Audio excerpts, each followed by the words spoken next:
Hi, my name is Liz and this is the channel of the Unseen, and today's topic is sustainable decor.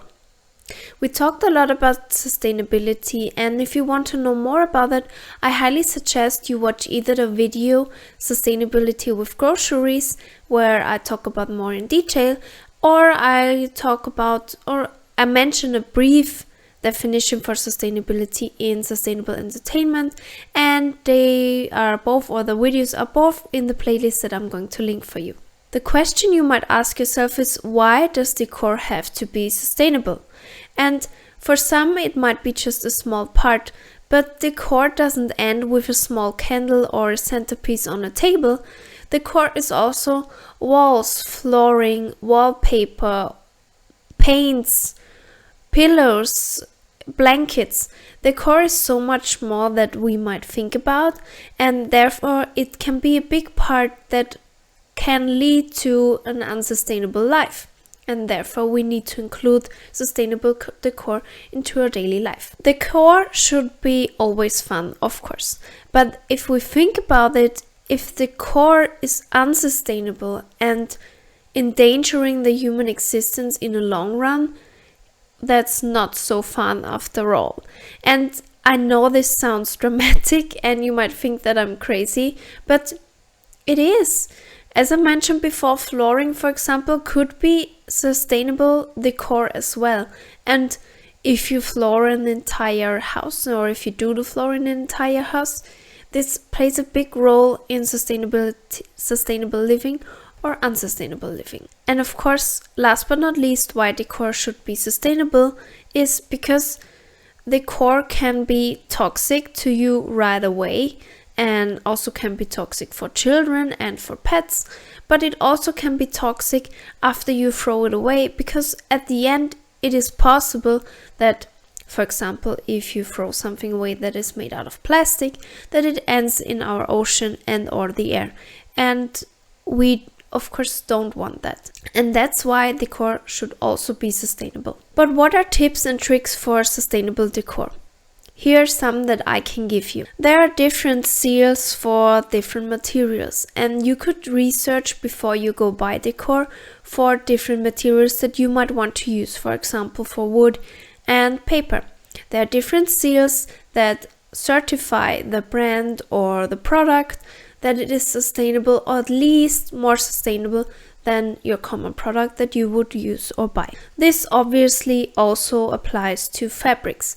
And if you want to buy decor that is made out of plastic, maybe try and find alternatives that are, for example, made out of wood.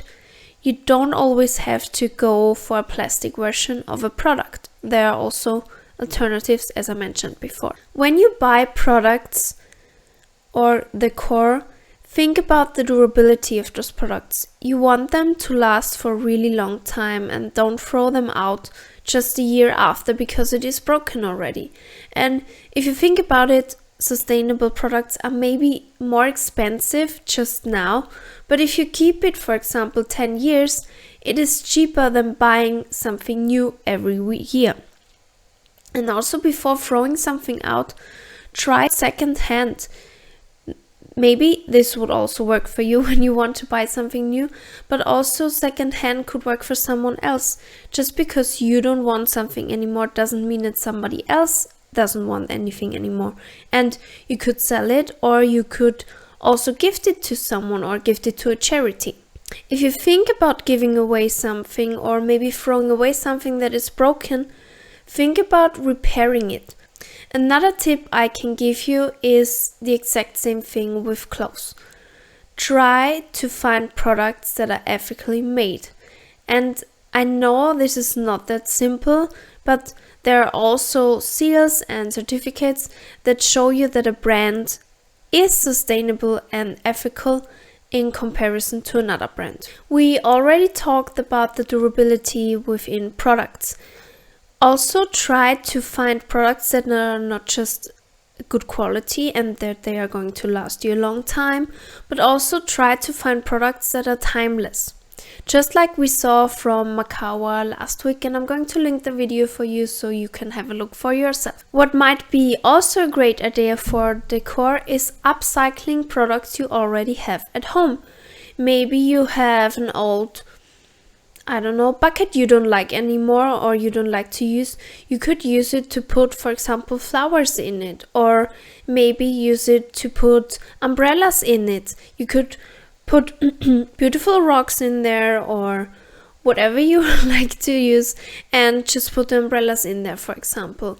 And you could do this upcycling method with a lot of things that you have at home, and you could just go on YouTube or Pinterest or whatever and search for upcycling methods or DIYs, and then you can do it at home for yourself.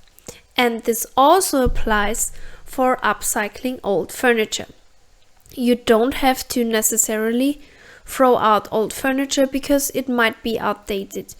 You could easily just use paint to make, for example, a brown desk white, or you could use different knobs for the drawers, and just with those small things you can design your decor differently or your interior design without having to go out and buy new things. And also this is cheaper than going out and buying new things, obviously. And last but not least, you could also use things as decor that you might not have thought about. For example, placemats on the table.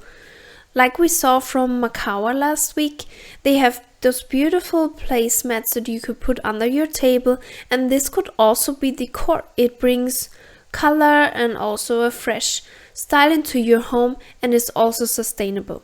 So when buying sustainable decor, try and think of sustainable brands or designers that provide you with sustainable design pieces that are all the things that I mentioned. If you liked this video, and I hope you did, leave a like, leave a comment and subscribe to this channel, and I hope to see you next time. Bye!